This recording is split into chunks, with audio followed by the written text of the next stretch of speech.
Hi friends, எல்லோரும் எப்படி இருக்கீங்க? எல்லோரும் நல்லா இருப்பீங்கன்னு நினைக்கிறேன். வாங்க குயிக்காக ஒரு எக் ரெசிபி எப்படி பண்ணலான்னு பார்க்கலாம். ஒரு கடாயில் எண்ணெய் விட்டுக்கோங்க.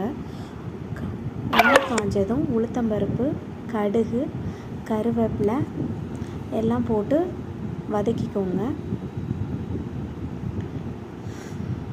இப்போ கடுகு கருவேப்பிலை எல்லாம் வதங்கி வந்ததும் அதில் உப்பு, மஞ்சத்தூள், மிளகாத்தூள் ஆட் பண்ணிக்கலாம்.